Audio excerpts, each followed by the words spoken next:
नमस्कार प्यारे साथियों, प्यारे छात्रों। अब आप नहीं कह पाएंगे कि काल हमारी समझ में नहीं आए। काल हिंदी में जो काल हैं वो हमारी समझ में नहीं आए, ये आप नहीं कह पाओगे इस वीडियो को देखने के बाद।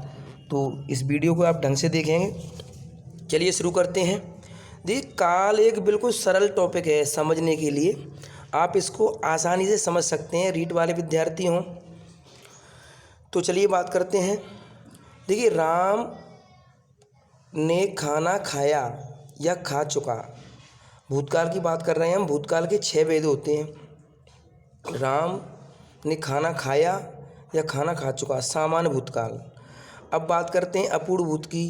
खा रहा था आ जाए, ये हो गया अपूर्ण भूत। ठीक है। अब राम खाना खा चुका था, ये हो गया पूर्ण भूतकाल। और एक ये भी आ सकता है कि राम ने खाना खाया था। तो ध्यान रखना है हमें, क्या ध्यान रखना है कि राम ने खाना खाया, सामान्य भूतकाल। राम खाना खा रहा था, अपूर्ण भूतकाल। राम ने खाना खाया था, पूर्ण भूतकाल। या खा चुका था, एक ही बात है। ठीक है, खाया था या खा चुका था, पूर्ण भूतकाल। अब बात करते हैं मेन हमारे समझने की बात कहाँ है। ये आपको प्रेजेंट का लग रहा है, राम खाना खा चुका है, ये प्रेजेंट का लग रहा है ना, लेकिन ये प्रेजेंट का नहीं है, वर्तमान का नहीं, ये भूतकाल का है। और चुका है आ जाए ना कहीं पर तो ये हो जाएगा आसन्न भूत। कौन सा हो जाएगा? आसन्न भूत। तो राम ने खाना खाया है या राम खाना खा चुका है। तो देखो, अंग्रेजी में तो ये हो जाएगा प्रेजेंट परफेक्ट में, लेकिन हिंदी की बात करेंगे ना तो ये पास्ट में जाएगा। राम खाना खा चुका है, इसमें आसन्न भूत होगा, बस ये ध्यान रखना है।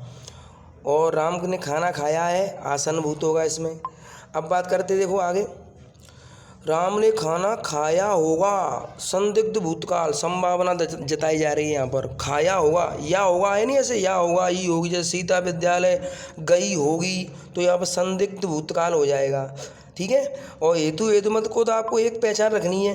जैसे राम खाना खाता तो काम बन जाता, ठीक है, तो लगा होता है, तो इसमें हेतु मत भूत हो गया। तो ऐसे करके 6 इसके भेद होते हैं। आसानी से, कोई दिक्कत नहीं है, आराम से आप कर सकते हैं। ठीक है, नॉर्मल है। देखिए कि राम, दोबारा समझा रहा हूँ कि राम ने खाना खाया, सामान्य भूत। खा रहा था, अपूर्ण भूत। खा चुका था या खाया था, पूर्ण भूत। खा चुका है या खाया है, आसन्न भूत। और खाया होगा, संदिग्ध भूत। और खाता तो काम बन जाता, ये हेतुमत भूत। ये 6 भेद होते हैं भूतकाल के। आसानी समझ सकते हैं, 2-3 बार इस वीडियो को देखेंगे, आसानी समझ जाएंगे। चलिए बात करते हैं प्रेजेंट की। देखो, प्रेजेंट भी बिल्कुल सरल है, कोई दिक्कत नहीं है। प्रेजेंट में आते हैं कि राम खाना खाता है, सामान्य वर्तमान काल। खा रहा है, अपूर्ण वर्तमान काल। अब यहाँ पर आपको ध्यान देना है, संदिग्ध वर्तमान कहाँ है? ता होगा लगा होता है यहाँ पर, ता होगा। और संभाव्य वर्तमान काल, ये संभाव्य वर्तमान काल में ता हो लगा होता है। जैसे राम खाना खाता हो, सीता विद्यालय जाती हो, ये ता हो, ती हो, ते हो लगा हो, तो संभाव्य वर्तमान करना है। और ता होगा, ती होगी, ते होंगे, अगर ये हो तो संदिग्ध वर्तमान करना है। समझ रहे हैं ना आप? ये तो नॉर्मल है, खाता है, सामान्य वर्तमान काल हो गया। खा रहा है, अपूर्ण वर्तमान काल हो गया।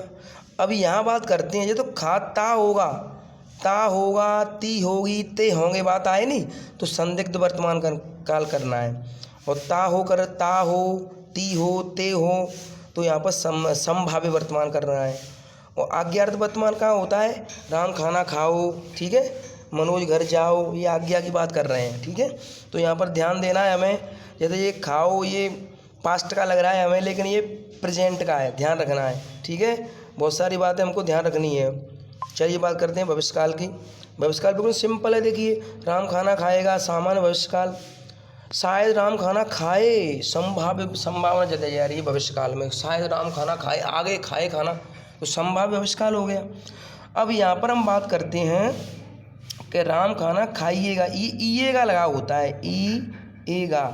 इससे आपको पहचान करनी है कि आज्ञार्थ भविष्यकाल है। अगर जैसे राम खाना खाइएगा, राम घर जाइएगा, पुस्तक पढ़िएगा, ईएगा लगा हो, तो वहाँ पर आज्ञार्थ भविष्यकाल करना है। ठीक है। और ये देखो, इसका वैसे 3 भेद होते हैं भविष्यकाल के। सामान्य भविष्यकाल, संभाव्य भविष्यकाल, आज्ञार्थ भविष्यकाल। लेकिन इसमें एक हेतु हेतुमत और जोड़ दिया है। तो उसमें क्या है कि इसमें गा लग जाता है बस, जैसे राम खाना खाएगा तो काम बन जाएगा। और भविष्यकाल में, और यहाँ पर आपको ध्यान ये देना है कि इसमें तो जैसे मान लो गा लगाए, लेकिन यहाँ पर आप आते हैं इसमें भूतकाल में, तो यहाँ पर गा नहीं लगाए। देखो यहाँ पर तो जरूर लगाए। तो यहाँ पर हमें ध्यान देना है, वहाँ पर गा लगा हो तो भविष्य में कर देना है। हेतु हेतुमत भविष्यकाल हो जाएगा, यहाँ पर हेतु हेतुमत भूतकाल हो गया। ठीक है, तो उम्मीद करता हूँ आपको ये वीडियो अच्छी लगी होगी। ठीक है, धन्यवाद।